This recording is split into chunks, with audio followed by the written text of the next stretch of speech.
हम लोगों को ये सोचना है कि सहयोग तो बहुत फैल गया और किनारे किनारे पर भी लोग सहयोग को बहुत मानते हैं, लेकिन जब तक हमारे अंदर सहयोग पूरी तरह से व्यवस्थित रूप से प्रकटित नहीं होगा तब तक लोग सहयोग को मानते हैं, वो मानेंगे नहीं। इसलिए जरूरत है कि हम कोशिश करें कि अपने अंदर झांकें।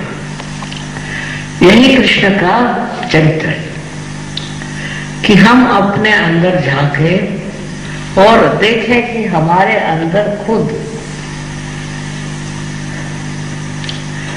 कौन सी ऐसी चीजें हैं जो हमें द्विधा में डाल देती, इसका पता लगाना चाहिए। हमें अपने तरफ देखना चाहिए, अपने अंदर देखना चाहिए, और वो कोई कठिन बात नहीं है। जब हम अपनी शक्ल देखना चाहते हैं तो हम शीशे में देखते हैं। उसी प्रकार जब हमें अपने आत्मा के दर्शन करने होते हैं तो हमें देखना चाहिए हमारे अंदर वो कैसा देखा जाता है। बहुत से सहयोगी ने कहा कि माँ, ये कैसे देखा जाएगा कि हमारे अंदर क्या है और हम कैसे। उसके लिए जरूरी है कि मनुष्य पहले स्वयं ही बहुत नम्र हो जाए, क्योंकि अगर आप में नम्रता नहीं होगी तो आप अपने ही विचार लेकर बैठे। तो कृष्ण के लाइफ में पहले दिखाया गया कि एक छोटे लड़के के जैसे वो थे, बिल्कुल जैसा शिशु होता है, बिल्कुल ही अज्ञानी, उसी तरह का। वो अपने को कुछ समझते नहीं थे। उनकी माँ थी, उसी माँ के सहारे वो बढ़ना चाहते थे। इसी प्रकार आप लोगों को भी अपने अंदर देखते वक्त यही सोचना चाहिए कि हम एक शिशु बालक से, कृष्ण ने बार बार कहा, लेकिन जीसस क्राइस्ट ने भी कहा कि हम एक छोटे बालक बने। बालक की जो सुबोध स्वभाव की छाया है वो हमको दिखनी चाहिए कि हम क्या बालक जैसे बातें करते हैं। हमारे अंदर कौन सा ऐसा गुण है कि हम बालक बन जाते हैं। अब बालक है ना अबोधिता, भोलापन, और वो भोलेपन से हमको अपने तरफ देखना है और उसी से अपने को ढकना है। अब वो भोलापन बड़ा प्यारा होता है। आप अगर बच्चों को देखें तो उनसे जो प्यार चढ़ता है वो इसलिए कि वो भोले, वो चालाकी नहीं जानते, अपना महत्व नहीं जानते, कुछ भी नहीं। क्या जानते हैं? वो जानते ये हैं कि ये सब लोग हमारे को ही हैं, ये हमारे भाई बहन और ये सब कुछ। लेकिन ये किस तरह से उन्होंने जाना, ये प्रश्न है। बच्चों ने जिस तरह से जाना उसी तरह से हमने भी भूला कि हम भी एक भोले बालक और एक भोलापन है हमारा। अब बहुत से सहयोगी ऐसे हैं कि जो आते हैं वो बहुत अपनी चालाकी दिखाने, कोई आते हैं कि सोचते हैं हम बहुत होशियार हैं, कोई आते हैं और सोचते हैं कि हम माँ को सिद्ध कर देंगे। मुझे सिद्ध करने से क्या फायदा, मुझे तो मालूम ही है सब कुछ। तो आपको ये करना चाहिए कि अपनी ओर नजर करें और अपने भोलेपन को पहचानें। वो कहाँ है, कैसा है, और बड़ा मजेदार है, उसको सोचना चाहिए। अब कृष्ण की जो बात है वो यही है कि बचपन में तो एकदम भोले थे और बड़े होने पर उन्होंने गीता समझाई, जो बहुत गहन है। ये कैसे हुआ कि मनुष्य उसमें बढ़ गए।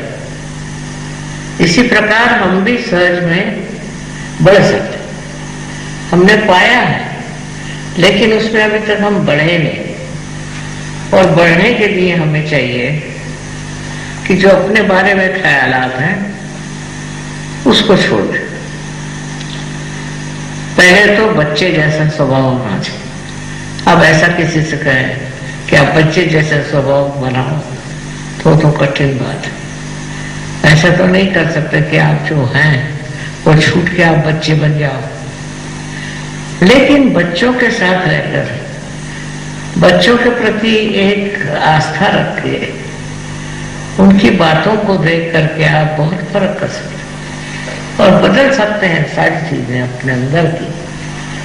तो सबसे पहले तो जानना चाहिए कि हमारे अंदर जैसे जैसे हम बड़े होने लगे बहुत से दोष समा गए।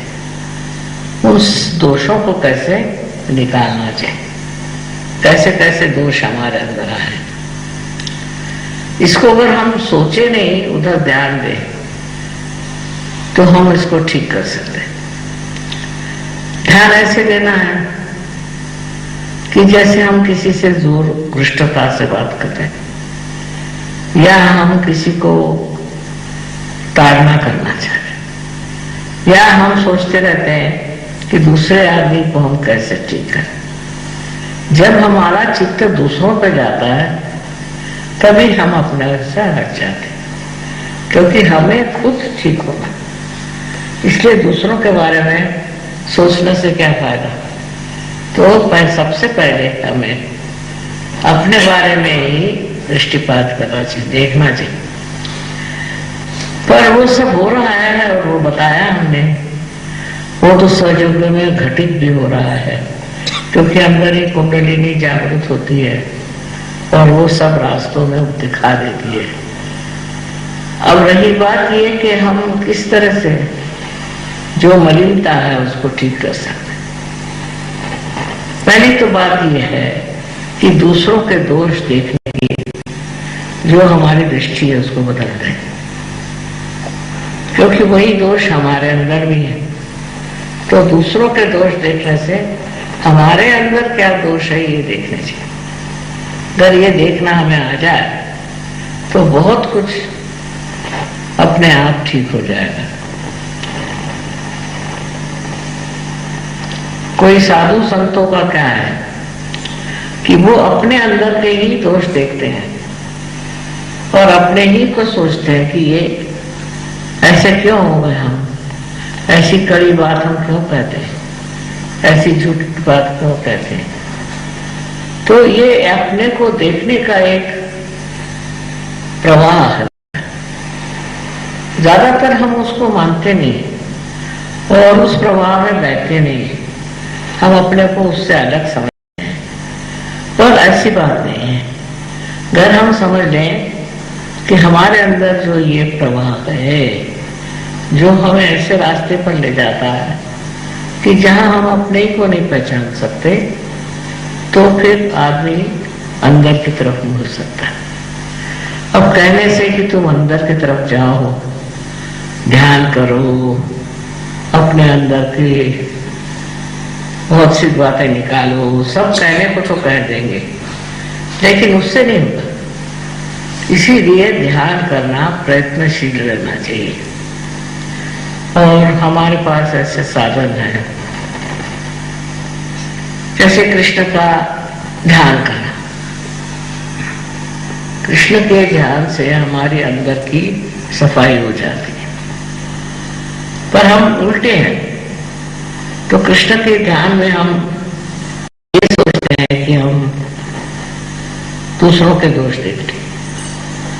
जब हम कृष्ण का दोष देखते हैं तो हमें दिखाई देगा, पर हमें अपना दोष नहीं दिखाई देगा। ये हमारे साथ बहुत जाती है कि हम अपने दोष नहीं देख सकते, कृष्ण के दोष तब देख लेंगे।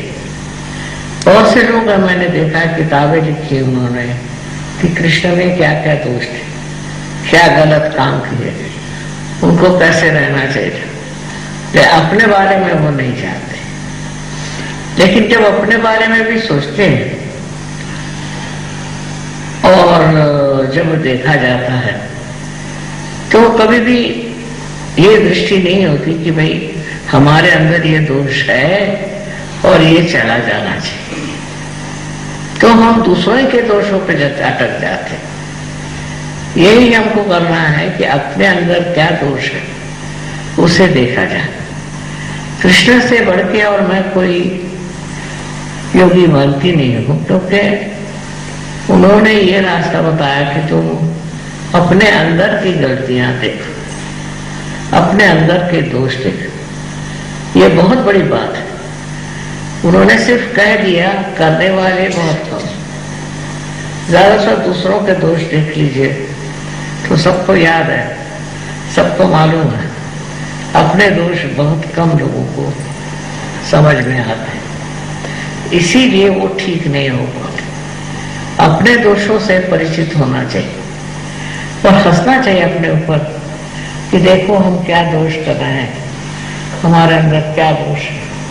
ये हमें सोचना चाहिए, बजाय इसके कि हम शांत रस जरा। तो होता क्या है कि चित्त हमारे ऊपर नहीं रहता, दूसरों के दोषों पर जाता है और उससे वो विचलित हो जाते हैं हम लोग और समझ नहीं पाते कि अरे ये तो हमारे ही दोष थे, हम क्यों दूसरों के दोष देख रहे थे। उससे क्या उनके दोष हो सके, हमारे दोष ठीक हो जाएंगे? बिल्कुल नहीं हो सकते। धीरे धीरे ये बात समझ में जब आ जाएगी तो मनुष्य जो है वो दूसरों के दोषों पे लक्षित नहीं हो, अपने ही दोषों को देख करके हैरान होगा कि हमने कितने सारे ये राक्षस पाल रखे अपने अंदर, हमारे मन के अंदर, और कितनी गंदी गंदी बातें हम सोचते रहे। जब ये सफाई होना शुरू होती है तो मनुष्य एक तरह से विशेष रूप धारण करता है, और वो रूप ये है कि उसके अंदर शक्तियां आ जाती हैं और उस शक्ति से वो अनेक कार्य कर सकता है। इसलिए नहीं कि उसका अहंकार बढ़े, पर इसलिए कि उससे सफाई हो जाए। जब उससे न सफाई हो गई तो अपनी सफाई का तो काम है, तो दोष देखने से हम अपनी सफाई करते हैं और उन दोषों को छोड़ देते। पर अब ये कैसे हो, क्योंकि दोष तो देखना मुश्किल नहीं, लेकिन उससे छूटना मुश्किल। इसलिए उसका देखना जो है सूक्ष्म होना चाहिए और बारीक होना चाहिए और उस तरफ नजर जानी चाहिए। उससे बहुत कुछ सफाई हो सकती है। आज का जो पर्व है इसमें श्री कृष्ण का जो संदेश है वो ये है कि आप अपने अंदर झांको और देखो। ये श्री कृष्ण ने कहा है, पर वो करना लोगों को मुश्किल लगता है, वो होता नहीं, घटित नहीं होता। उसकी क्या वजह है, क्यों हम अपने को नहीं देख पाते? बीच में पर्दा क्या? पर्दा यही सब अहंकार आदि जो दुर्गुण है वो खड़े हो जाते हैं और उन दोषों को हम देख नहीं पाते जिनको देखना चाहिए। ये बहुत जरूरी चीज। आपने आज की पूजा रखी, मैं बहुत बड़ी खुश हो गई कि कृष्ण की पूजा हो जाएगी। तो अंदर से बहुत से लोग साफ हो जाए, क्योंकि ये कृष्ण का कार्य है, ये कृष्ण का कार्य है, वो खुद ही इसे करेंगे।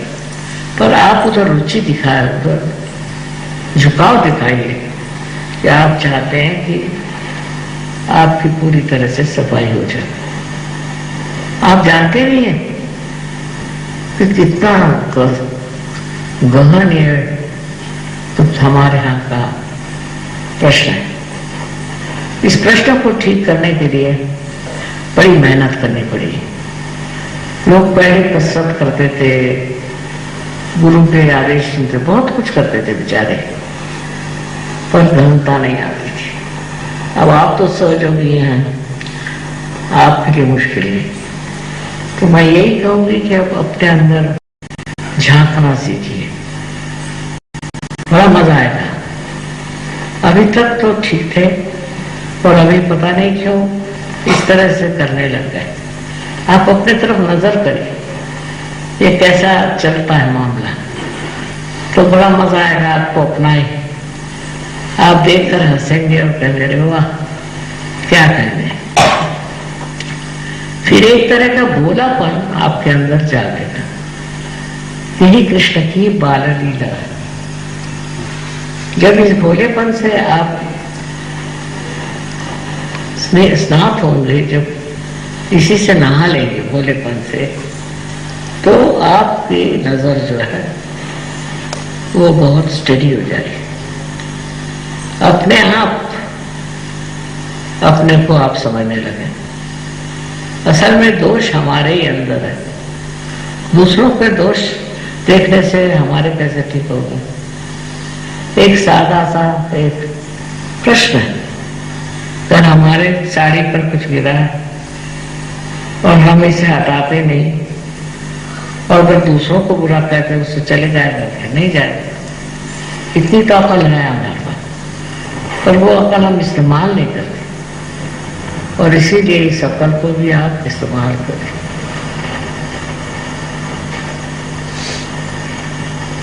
किसी को समझ में बात नहीं आई हो तो आप प्रश्न पूछ सकते हैं। मराठी का विचार चालेल।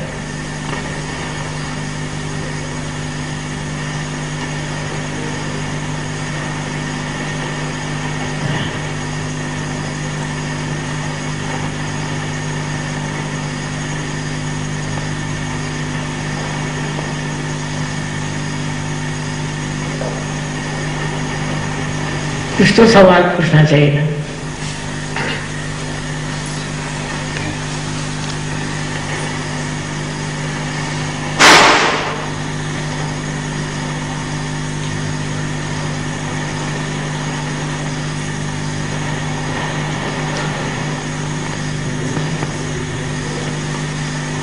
चित्त अंदर जा रहा है।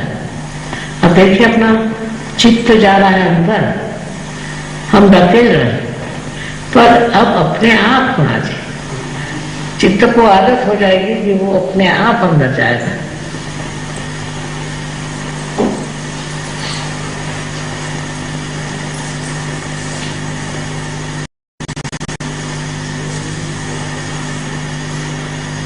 मैं जानती हूँ आप लोगों के खुद प्रश्न हैं, अपने लोगों को खुद उलझने हैं, इसमें कोई शक नहीं, लेकिन वो बहुत शुद्ध है, उसका कोई अर्थ नहीं लगता।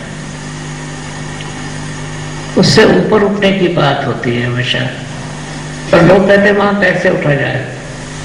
ध्यान से, ध्यान में क्या, आप अपने ही ऊपर ध्यान करना, अपने ही को देखना है कि आपका दिमाग कहाँ चल रहा है, आप कहाँ घूम रहे हैं। धीरे धीरे आपकी सफाई हो जाएगी। आज का दिन वैसे बड़ा महत्वपूर्ण है कि कृष्ण का अवतार जो है, इसने बहुत हमारी सफाई की है और बड़ी मदद कर दी है। उनके आने से बहुत फर्क हो गया, और कुंडलिनी के जागरण भी मैं देखती हूँ कि कृष्ण के आशीर्वाद से बहुत सुंदर चल रहा है।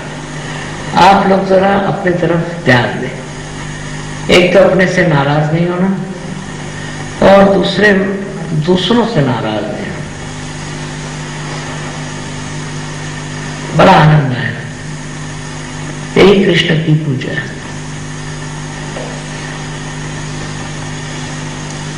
काही प्रश्न असेल तुमचा चालेल।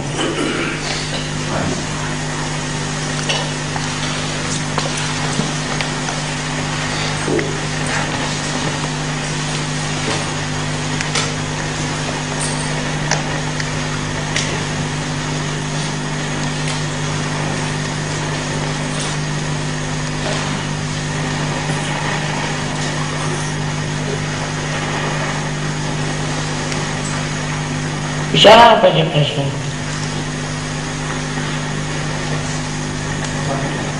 हो द्या।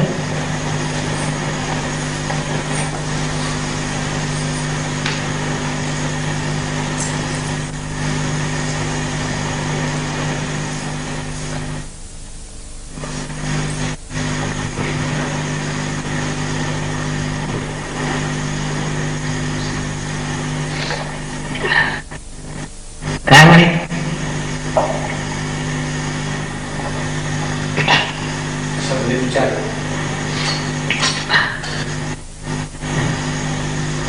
आहे का प्रश्न काही?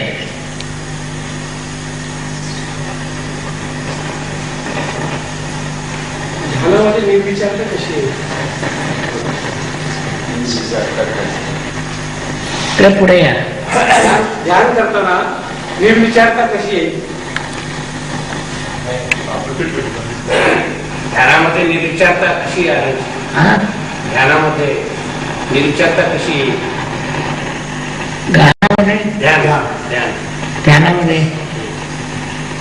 ध्यानामध्ये काही विचारायचं नसतं, नुसतं जाणायचं असतं, विचारायचं नाही। जाण्यामध्ये जाणलं पाहिजे।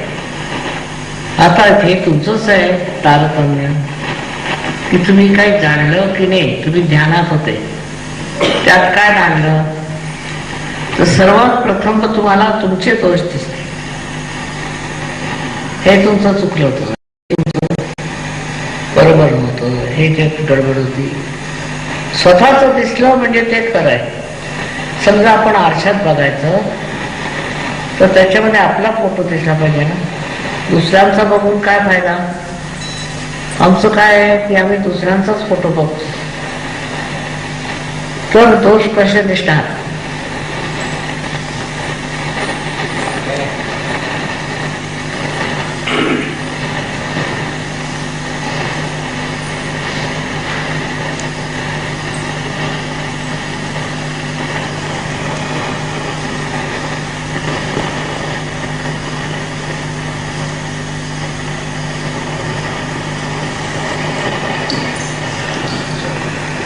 अगरूंपासून ज्या बाधा येतात तर त्यांच्यापासून आपलं संरक्षण स्वतःच कसं करायचं?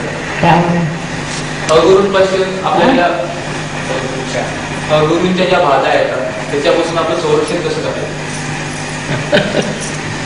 पहिल्यांदा तुम्ही गेले कसे हा प्रश्न विचारा।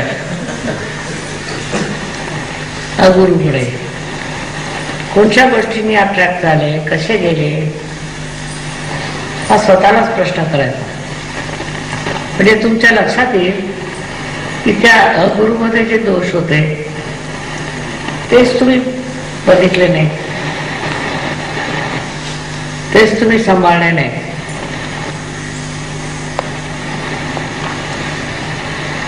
अगुरूंवर मी एक लेक्चर दिलेलं आहे, त्याच्यात मी सांगितलेलं आहे की हे लोक काय काय प्रकार करतात आणि कशाने लोकांना पुरळ घालतात। इसका मतलब ये है कि इनका ये धंधा, आप लोगों को फंसाने का ये धंधा है। तरह तरह के धंधे होते हैं, उसमें से एक गुरु का भी है धंधा कि हम आपको फंसा लेते हैं और आप फंस जाते हैं। तो इसको सोच लेना चाहिए कि हम कौन से इसमें फंसे हैं, कौन से चक्कर में आ गए, ये सोच लेना चाहिए। अगुरूच्या बाधा आपणच आपल्या डोक्यात घातल्या। और तुम्हाला माहित असेल एखादी बाधा तर सांगा, मग मी सांगते त्याची.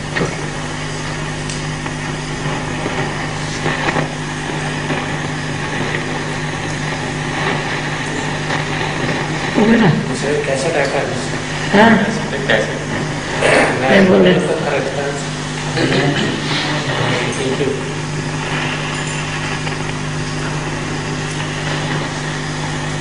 एखादी माहित असेल तर सांगा. गुरुच्या बाधा क्या करता है? पहले तो वो आपकी जेब देखते हैं, है ना. जैसे उन्होंने आपकी जेब देखना शुरू करी तो आपको समझना चाहिए कि चक्कर कुछ और है. पर ये तो बहुत मोटी बात है. सरल बात यह है कि आपको देते क्या. बहुत से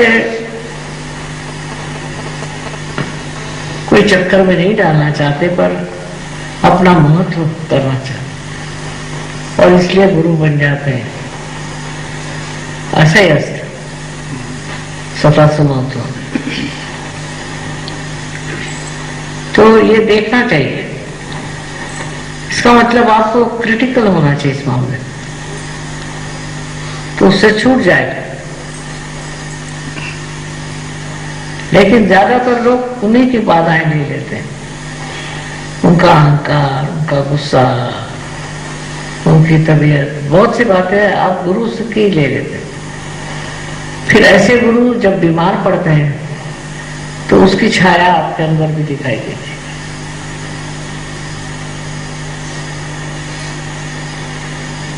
इसलिए पहले अपना ही विश्लेषण करना चाहिए, अपने को ही देखना चाहिए कि मैंने इस गुरु से क्या लिया.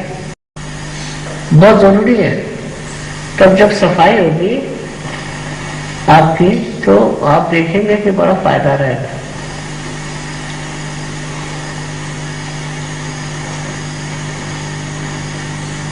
आप गुरु के पास गए क्यों? क्योंकि आप वो करना चाहते थे अपना उत्थान. आप गुरु के पास गए कि आप जाने क्या है, लेकिन वो उल्टे आप ही फंस गए. तो इस गुरु को, ऐसे जो गुरु है, उनसे बचने के लिए क्या करना चाहिए आप खुद ही समझ सकते हैं. कैसे दूर रहना चाहिए. मैं बहुत सारे ऐसे गुरुओं के पास गई देखने के लिए कि ये करते क्या है, किस चीज से लुभाते हैं लोगों को, किस चीज में फंसते हैं. तो मैंने देखा कि पहले तो ये लोग आप ही की कमजोरियां देखते कि आप में क्या कमजोरी है, और ये नहीं होगा तो आपके अंदर कोई बाधा डाल देंगे. अब बाधा हर तरह की होती है. अब इस बाधा में देखना चाहिए कि आपके अंदर कौन सी बाधा इन्होंने डाली है कि आप बाहर नहीं निकल सकते. तो सबसे बड़ी तो बाधा डालते हैं भय, कि आप अगर हमें छोड़ोगे तो तुम्हारा ये होगा, आप छोड़ने से वो होगा. इस तरह का भय आ जाता है, और उस भय में कोई जान नहीं होती, पर वो डराते रहता है. पहले तो ऐसा कर भय आए तो उसको कहना चाहिए अच्छा प्राण दीजिए, हमें पता है. इसी भय से मनुष्य गुरुओं के चक्कर में घूमते ही रहते.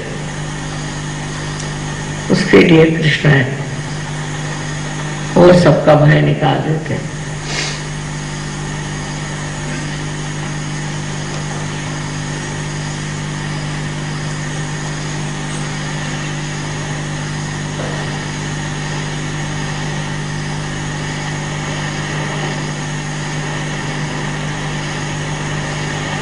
पहला तो प्रश्न नहीं,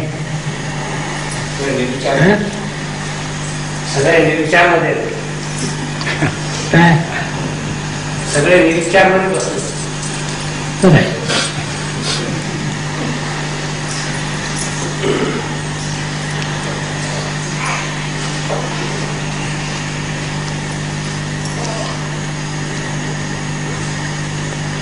कह रहे हैं कि सब लोग विचार में बैठे, हमें तो विचार से परे जाना है।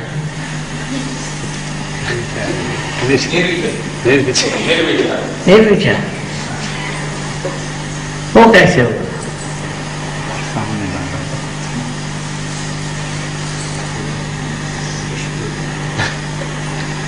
क्या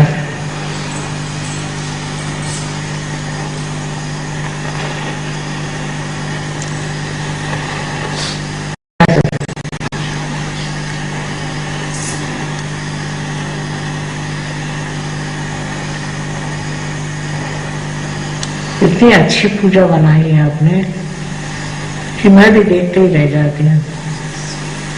यही बात, तुम्हारा वरण पता था क्या है? कळलं का काय बोलते मी? सुरुवातीला जरा बरं नव्हतं. पुढच्या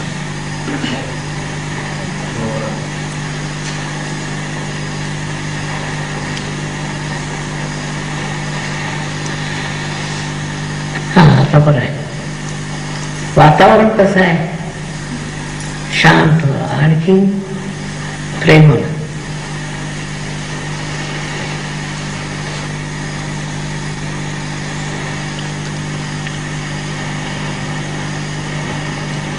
शांत, बेटर. जो आदमी अपने ही को देख के हंस सकता है वही ठीक है. दूसरों को देख के हंसता है तो उसका मतलब उसकी दृष्टि दूसरी तरफ है. जो अपने ही को देख के हंस सकेगा, अपने ही वातावरण को, अपने ही तार तरीके को, वो ठीक है.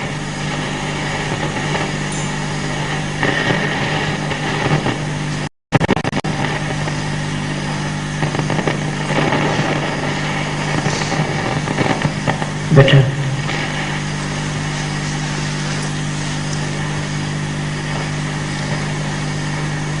ध्यान आ गए.